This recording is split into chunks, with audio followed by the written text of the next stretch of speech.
Yes, good morning students. Welcome to your science class. Yesterday we have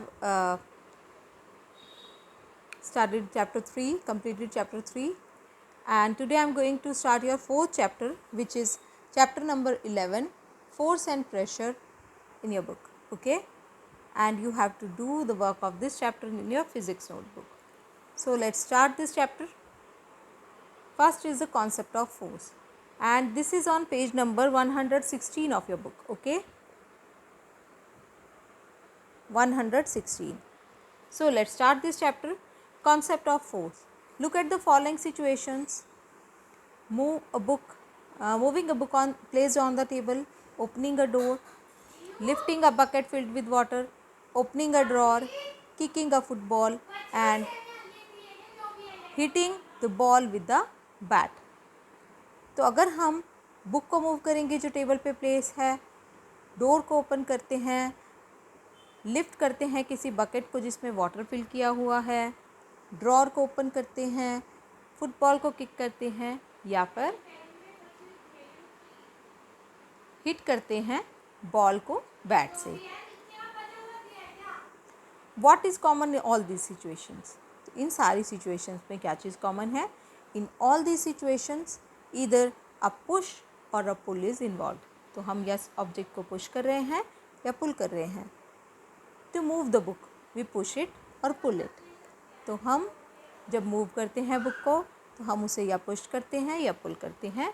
similarly जब हम door को open करते हैं तो हम उसे या पुश करते हैं या फिर पुल करते हैं. And to kick up football, जब हमें फुटबॉल को किक करना होता है तो हम उसे पुश करते हैं. So to move an object either a push or pull is involve.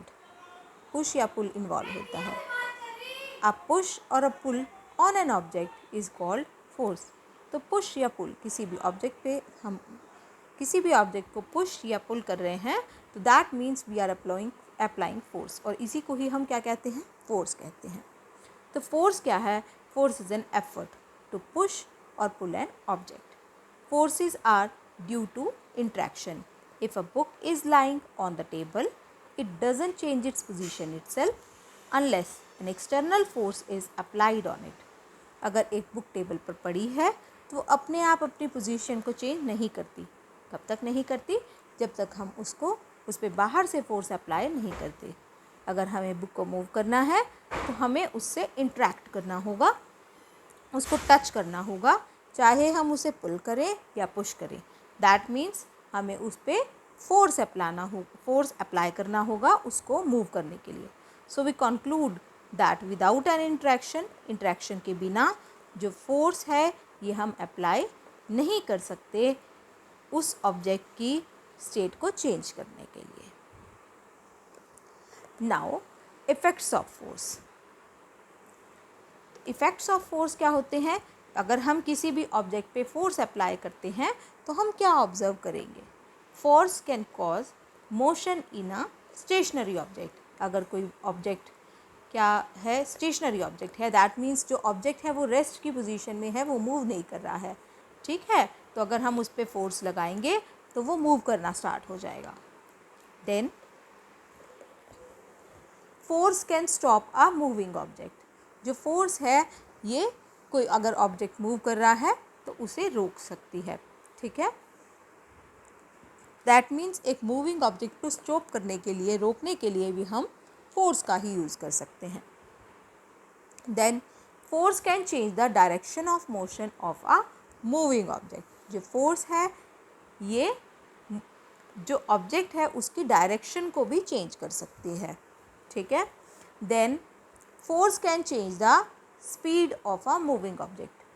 अगर कोई मूव कर रहा है ऑब्जेक्ट और उस पर हम फोर्स अप्लाई करेंगे तो उसकी स्पीड को भी हम चेंज कर सकते हैं. And next is force can change the shape and size of an object. तो फोर्स अप्लाई करके हम किसी भी ऑब्जेक्ट की शेप या साइज़ को चेंज कर सकते हैं. सो let's discuss the first effect. Force can cause motion in a stationary object. A book is lying on a table. You can move it by applying force. अगर एक book जो है ये टेबल पे है, ठीक है, तो तो हम उस पर फोर्स अप्लाई करके उसको मूव कर सकते हैं, पुश या पुल करके उसको मूव कर सकते हैं। Similarly you apply force to push a chair. अगर हमें चेयर को पुश करना है तो हम उस पर फोर्स लगाएंगे। किसी टॉय कार को मूव करना है तो उसको हम पुश करेंगे या पुल करेंगे। बाइसिकल पे भी हम फोर्स लगाएंगे उसको मूव करने के लिए। और बकेट को लिफ्ट करने के लिए फ्लोर से, उसमें भी हम फोर्स अप्लाई करेंगे। तो जितने भी ऑब्जेक्ट्स थे सारे ही हमारे कैसे थे, स्टेशनरी ऑब्जेक्ट्स। ठीक है, इन पे हमने फोर्स अप्लाई किया और ये मूव करना स्टार्ट हो गए। दैट मीन्स इनकी स्टेट क्या हुई, स्टेट ऑफ रेस्ट से ये स्टेट ऑफ मोशन में आ गए। In each case you move an object at rest by applying force. और हर केस में हमने क्या किया, जो रेस्ट में था ऑब्जेक्ट उस पर फोर्स अप्लाई किया और उसे मूव किया। So we can say force can cause motion in a stationary object. तो जो ऑब्जेक्ट्स रेस्ट की पोजीशन में है उस पर अगर हम फोर्स अप्लाई करेंगे, जो ऑब्जेक्ट्स हैं ये मूव करना स्टार्ट हो जाएंगे। These are the examples. Chair को मूव करने के लिए हम इस पर फोर्स अप्लाई करते हैं, टॉय को मूव करने के लिए हम इस पर फोर्स अप्लाई करते हैं, और बाइसिकल को मूव करने के लिए भी हम पेडल पे फोर्स ही अप्लाई करते हैं। Now, however, it is not necessary that force always make a stationary object move. ऐसा हर केस में पॉसिबल नहीं होगा कि जो स्टेशनरी ऑब्जेक्ट है, जो रेस्ट पे है ऑब्जेक्ट, वो मूव करना स्टार्ट हो जाए। For example, when you try to push the wall of your classroom. अगर हम अपने क्लासरूम की वॉल को या किसी भी वॉल को अगर हम पुश करना स्टार्ट करेंगे तो वो मूव नहीं करेगी। Similarly when you try to push a tree in your garden. अगर हमारे सामने एक बहुत बड़ा ट्री है और उसे हम पुश करते हैं तो वो भी मूव नहीं करेगा।